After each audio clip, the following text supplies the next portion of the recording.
좀 공부하려고 합니다. 예, 수학에는 사칙 연산이 있죠.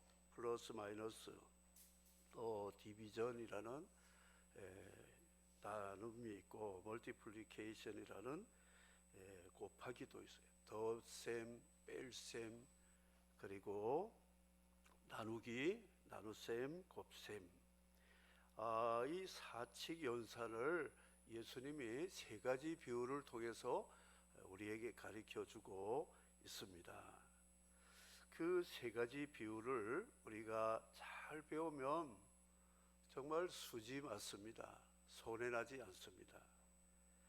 국어를 배우면 주제를 알아야 된다 그러죠. 수학을 배우면 분수를 알게 되고, 역사를 배우면 철이 된다 그러죠.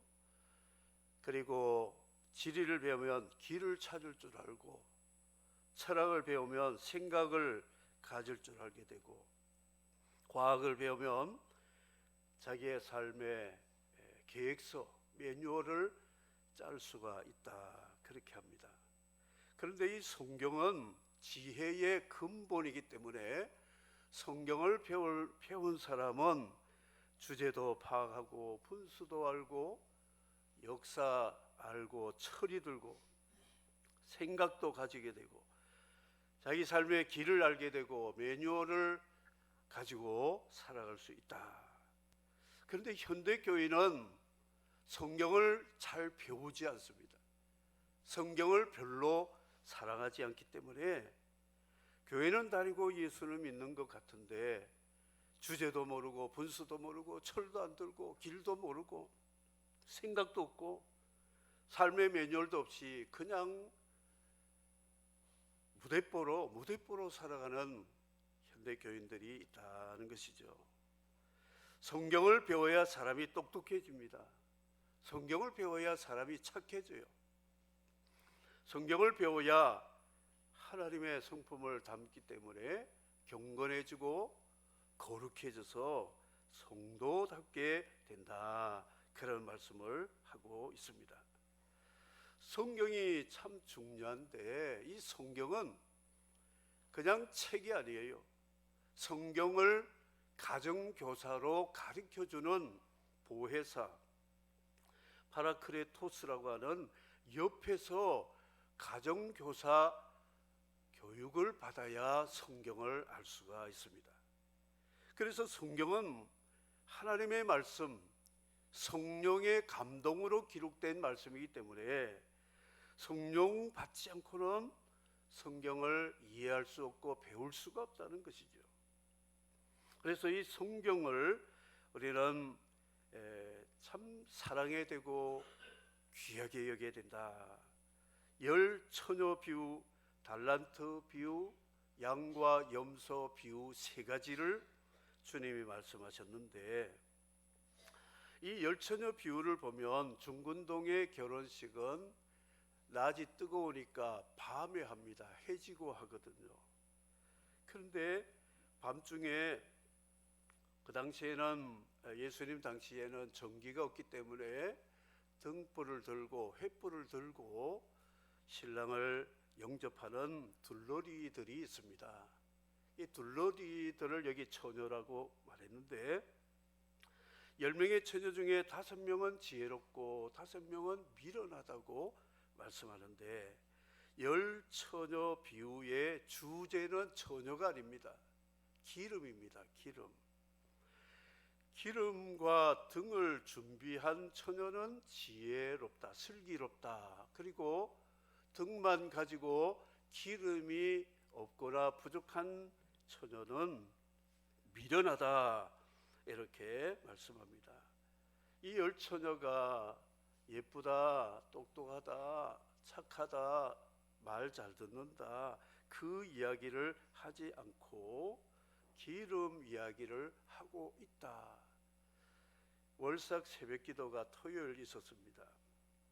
말씀을 전했는데 이 말씀을 우리 낮에도 주일에도 전해야 되겠다 하는 감동을 받고 다시 한번 정리해서 전하는 것입니다. 미련한 처녀는 등만 있다, 형태만 있다, 폼만 잡고 생활한다 하는 것이고, 지혜로운 처녀는 등과 기름이 있다는 것은 외형적인 폼도 있지만 실제가 있다, 그것을 말합니다. 폼만 잡고 신앙생활하는 나이롱이 아니고 순면과 같은 진짜, 부전시장 가면 가짜들이 하도 많아서 참기름 가게 보면 진짜 순 참기름, 진짜도 넣고 순도 넣고 참자도 넣고, 그래도 사람이 잘 못 믿어요. 사람도 진짜라 그러는데 가짜가 많아요.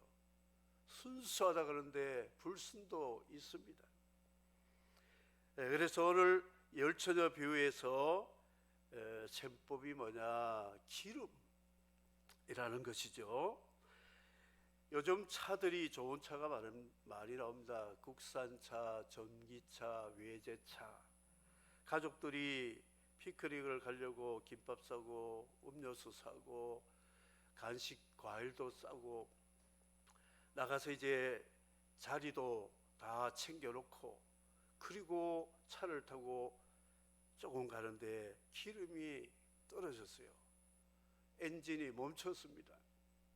그러면 피크닉은 가야 되니까 가족들 다 내려라. 그래서 아빠는 운전대에 앉아있고 부인과 자녀들 뒤에서 밀어라. 그래가지고 밀어서 굿보다리 건너서 저기 남해까지 피크닉 여행을 가는데 그 차가 굿보다리에서 엔진 멈춰가지고 밀고 가겠습니까? 불가능한 것이죠. 그러면 어떻게 해야 되느냐? 주유소에 가서 기름 보충을 해가지고 가야 된다. 아무리 좋은 차라도 기름 없이는 깡통입니다. 고철이 된다는 것이죠. 뭘 이야기하느냐면 로마서와 요한복음 6장에 보면 육은 무익하고 영은 살리는 것이다. 오늘 성시에다 보면 육신은 하나님과 원수가 되고 하나님의 뜻을 이룰 수도 없다, 그렇게 말씀을 하고 있습니다. 우리 신앙생활은 육으로 할 수가 없다는 것이죠. 성령이 우리를 감화 감동해 주시고 그의 능력으로 이끌어 주셔야만 믿음의 생활을 살 수가 있다, 그런 것입니다. 그래서 육신의 생활은 어느 정도 가다가 기름 떨어지면 멈춰버립니다. 이 멈춘 차량은 고철이고 정말 이게 철이 곤란한 쇳덩어리밖에 될 수 없다 하는 것이죠. 그래서 이 육신으로 믿음 생활하고 봉사하고 하는 것은 기름 없이 차를 타고 가려고 하는 것과 같다는 것이죠. 처음에는 조금 갑니다. 열심히 합니다. 그러다가 기름 떨어지면 퍼지게 됩니다. 꼼짝 달싹 못합니다. 그런 육에 속한 사람들, 믿음을 회복하도록 하기 위해서 아무리 설득하고 애를 써도 꿈쩍도 하지 않는 일들이 많습니다. 여름에 더위 먹은 황소가 쓰러졌다. 그러면 그 농가의 식구가 다 동원해가지고 400~500kg 되는 황소를 일으키려고 해보세요. 밧줄을 묶어가지고 잡아 당기고 채찍질도 하고 해도 안 됩니다. 그런데 포크레인이 와서 네 다리 묶어가지고 잡아 끌면 일어나게 된다 하는 것이죠.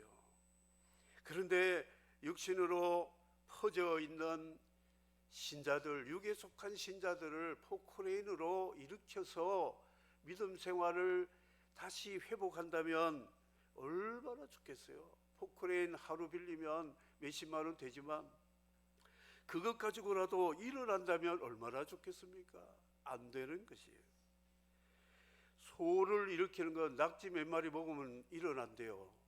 그래서 자갈치 시장 가서 낙지 몇 마리 사가지고 소를 주면 일어난다고 하는데, 퍼져 있는 육신에 속한 자를 낙지 몇 마리로 일어난다면 저 낙지 계속 공급하고 싶어요.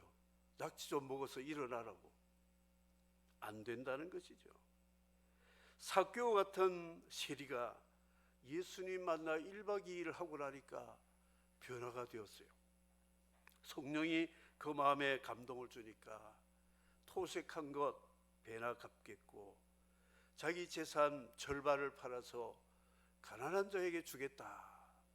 그럴 때 예수님이 이 삭개오 집은 아브라함의 집이로다, 이렇게 말씀했습니다. 삭개오 같은 세관장이 자기 재산 팔아 절반 구제하고 불법으로 모은 치부한 것을 배나 물어준다. 불가능하지요.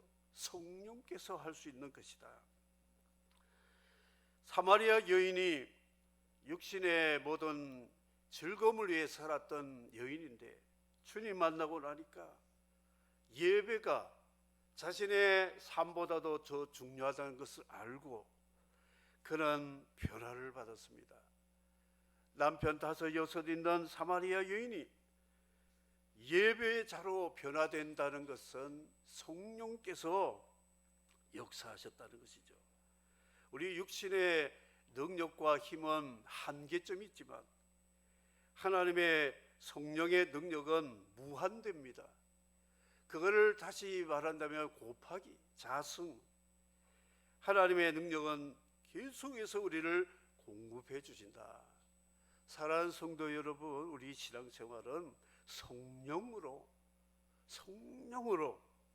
믿음 생활하면 성령이 우리를 능력으로 곱하기 같은 자승이 되는 신앙이 될 수 있다. 이것을 우리에게 말씀하고 있습니다. 기름이 있느냐, 이거를 성경은 말씀하고 있습니다. 두 번째, 달란트 비유가, 이 달란트 비유에도 주님이 은행과 이자 이야기도 합니다. 한 달란트 받은 사람이 주인이 무서워서 장사하다가 본전까지 미치면 큰일 날까봐 이 돈을 땅 파고 묻어버렸어요. 근데 주인이 와가지고 너 잘 모르구나.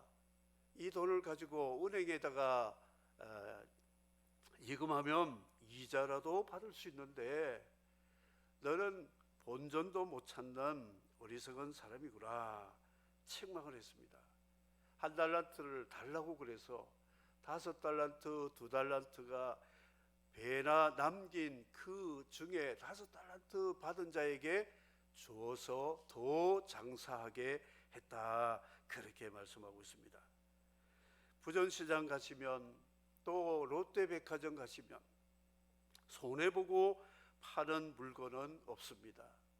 상업하는 분들은 말은 손해보고 판다지만 실제로 손해나지 않습니다. 부산은행, 국민은행 가서 1,000만 원 대출을 받았는데 공짜로 이자 없이 빌려주지 않습니다. 그리고 입금을 했는데 이자를 안 주는 은행이 없습니다. 은행과 이 상업세계는 반드시 플러스라고 하는 이익을 전제로 사업을 하고 있다 하는 것입니다. 그러면 우리 신앙생활은 어떻게 해야 되느냐? 은행과 상업을 생각해 봐라. 장사해서 남겨야 된다는 것이죠. 내 믿음 생활 남기고 있는 것인지 마이너스 통장이 되는지를 살펴봐야 된다. 어제보다 오늘이, 금년보다 내년이 점점 우리 믿음이 플러스 되어 가지고 남는 장사가 되어야 된다. 토스 만복이라는 어플이 있습니다. 이 어플을 깔고 하루에 10,000보를 걸으면 내 통장에 100원을 적립합니다.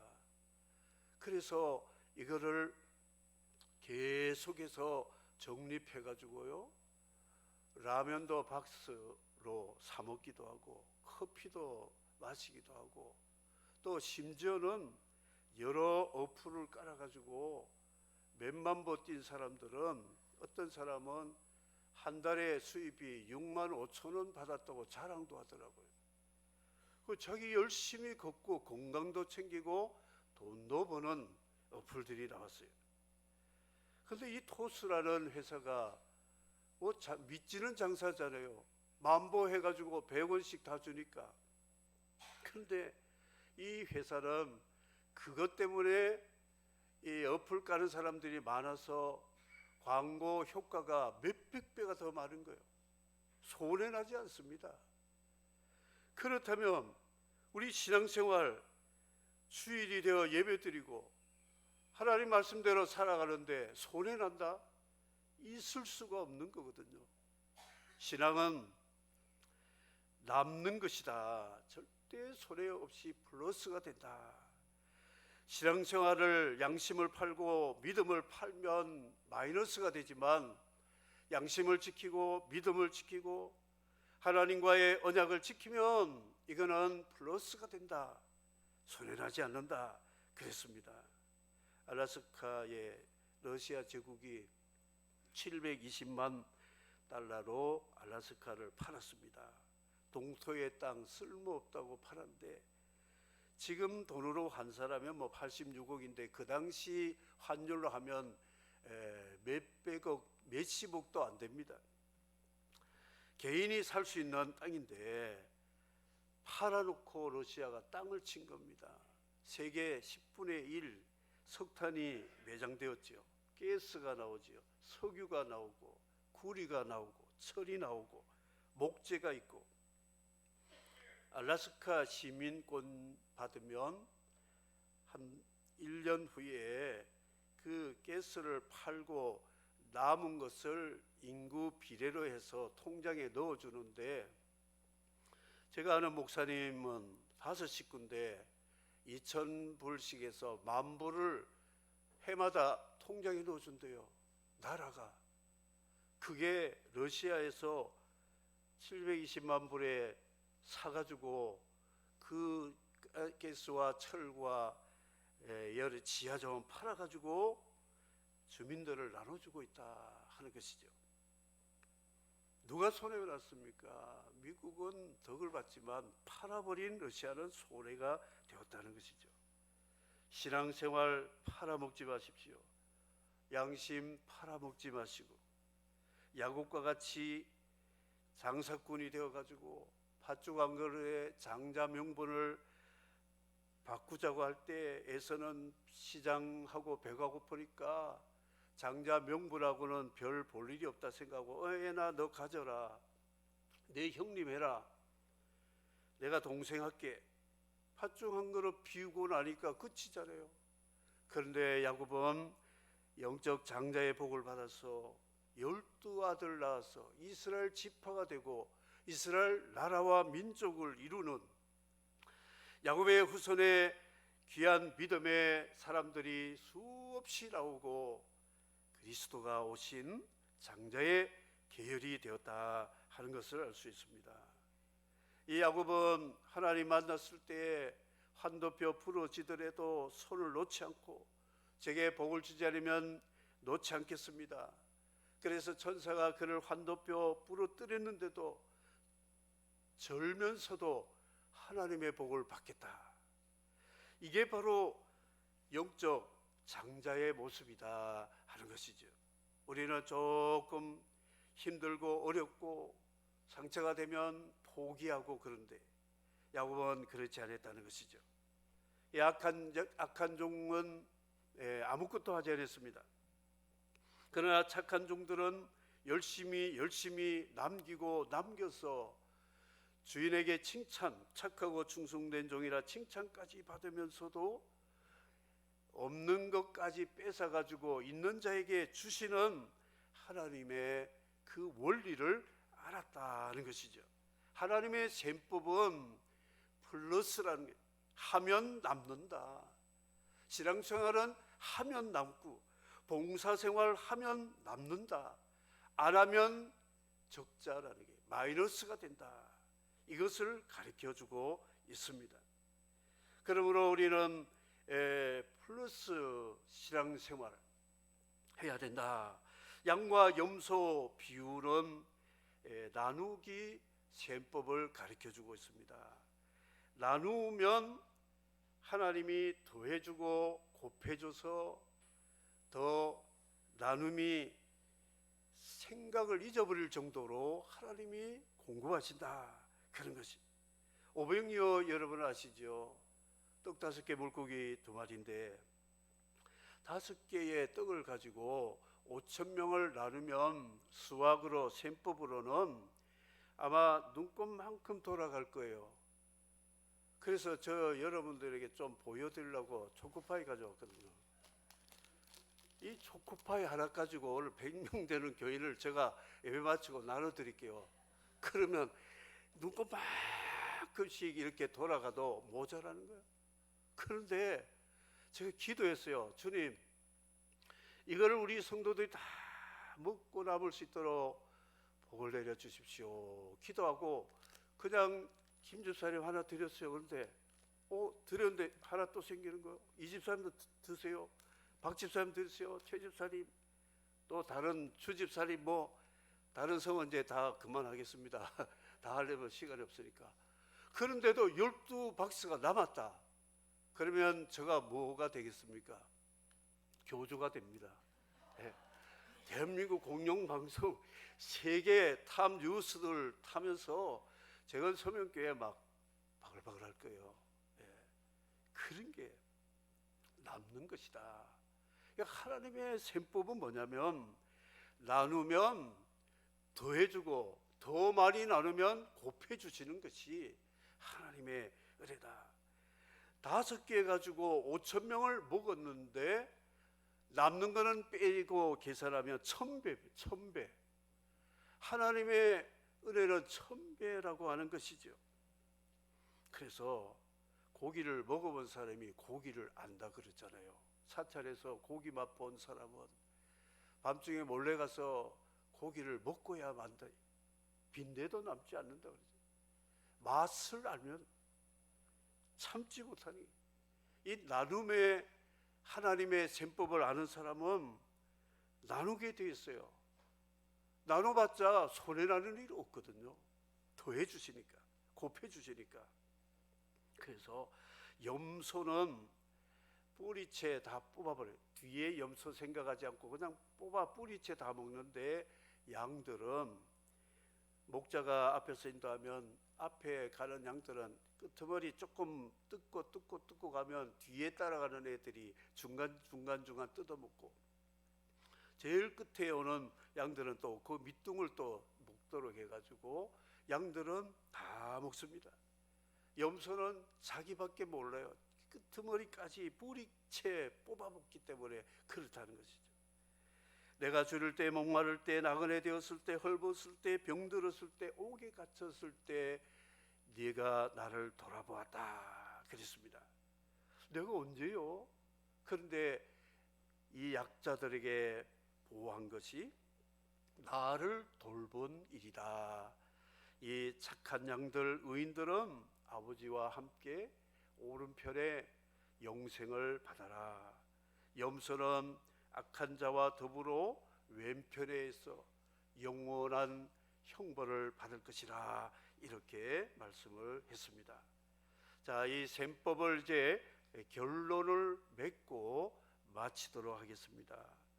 열처녀 비유, 성령으로 그의 능력으로 믿음 생활하면 그렇게 힘들지 않고 어렵지 않게 공급해 주시는 힘으로 갈 수 있다. 차에 기름을 넣고 전기가 충전이 되면 힘들이지 않습니다. 기사가 운전하면서 차를 끌고 가려고 으쌰 이렇게 하지 않습니다. 그냥 가속기 밟으면 그냥 가는 거죠. 서라면 또 서게 돼 있어요. 성령 받은 사람이 바로 기름 충만히 채워진 차량과 같다. 그래서 미련하게 신앙생활하지 말고 지혜롭게, 슬기롭게 기름으로 움직여라. 이걸 열처녀 비유. 미련한 5처녀가 문 두드리고 주여 주여 문 열어 주십시오 할 때 주님이 하신 말씀이 뭐냐? 나는 너를 모른다 그래서 모른다. 그 말은 성령으로 하지 않으면 주님은 모르는 사람이다. 이런 아주 엄청난 말씀을 하셨습니다. 은행과 장사 이야기를 생각하면서 손해나는 장사가 없다. 우리 믿음 절대로 손해나지 않는다. 우리가 하면 남는다, 안 하면 마이너스 된다. 이걸 우리에게 달란트 비유로 말씀합니다. 그리고 양과 염소에서는 나누고 나누면 주님이 우리에게 더하시고 곱하셔서 이 약자들에게 하나님 나라 위해서 나눔의 삶을 산 사람은 주님이 기억하셔서 이의 의의 선행을 갚아주시는 그런 분이시다. 이것을 우리에게 말씀하므로 오늘 하나님의 셈법, 하나님의 영적인 수학 공식을 잘 터득해서 국어도 알고 수학도 알고 지리도 역사도 철학도 그리고 우리 알아야 될 여러 가지 지혜를 성경에서 배워서 성경대로 살면 하나님 우리를 구원하시고 행복하게 해주심으로 하나님의 약속은 우리에게 영생의 구원과 이 땅에서 영원한 행복을 우리에게 주실 것이라는 하나님의 셈법대로 살아가는 우리의 성도 여러분이 되시기를 주의 이름으로 축복합니다. 아멘.